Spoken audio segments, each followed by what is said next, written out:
Drag shows are no longer the underground phenomenon they once were. In fact, family-themed drag events are often held in many cities for younger audiences. But as the backlash and rhetoric against LGBTQ people has grown, so have the threats to the drag community. Reclaim America! More than 50 members of the far-right white nationalist groups Proud Boys and Patriot Front marched in the streets of Columbus, Ohio on Saturday. They were protesting a local school's Holly Drag Storytime event, where 3 local drag performers read children's books and sing holiday songs. School officials at Red Oak Community School decided to cancel the event, citing safety concerns. The world is getting more and more unsafe for the LGBTQ community. The attacks are constant and getting worse. The fact that we are not able to successfully host this simple event shows the extent of the damage. We have to do better. It's one of a number of drag story hours disrupted by far-right protesters this year, including in Nevada, Oregon, and California. "Wake up, bear," mumbled Mole. Events like these drag queen story times are intended to promote inclusion and diversity to younger audiences, but they've now become a target for right-wing media and politicians. Let's say you were interested in sexualizing children, and unfortunately some people are. What would you do? You might have a drag queen story hour at a library or a school. That's where you would indoctrinate and sexualize children. It's happening across the country.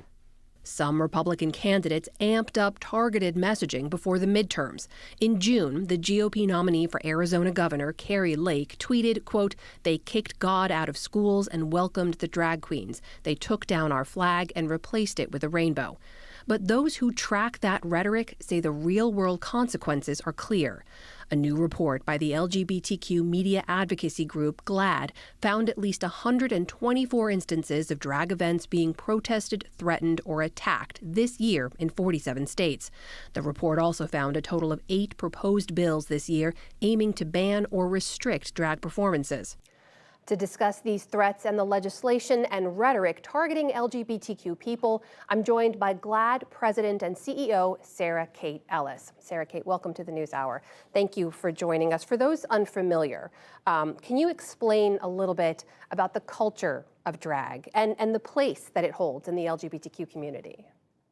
Sure. So drag has long been a place of joy, of protest, of expression. It's really an art form. And it's been a sacred space, actually. It's been a place where we've gathered as family, as friends, and it's been a place of joy. And now it's a place of terror, quite frankly.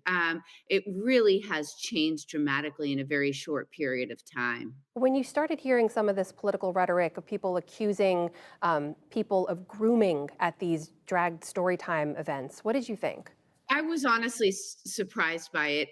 We had heard that rhetoric before around marriage equality when we were fighting for marriage equality, and I thought it was done there, quite frankly. But over this past year, what we've seen is a very quick and steady assault against the LGBTQ community, both in words and in actions. And I think it really started during the legislative session this past year when we saw over 300 anti-LGBTQ bills. And we saw that starting to get traction and build and build and build. And so a lot of that was against trans youth too. So really targeting the targets that have been from within against our community have been around trans, youth in our community, and now the drag community in our community. You mentioned in that report those 124 instances, protests and attacks that you have tracked. You've also said it's likely an undercount. But just give us a sense of what are we talking about with protests and attacks? You said there's terror in the community now. Why?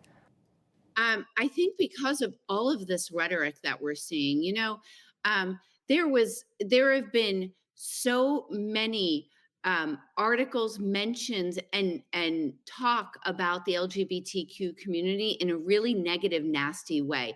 And what happens here is that social media goes unchecked and it takes those lies and that disinformation and it spreads it like wildfire. It stirs up people and creates this environment that is very deadly. And I think, it's really interesting because we started doing this count right before Colorado Springs happened, because we realized that if you pulled back and you looked at it holistically, there were so many attacks against the drag community that it wasn't these isolated instances. It actually was a coordinated effort against the drag community, against the LGBTQ community.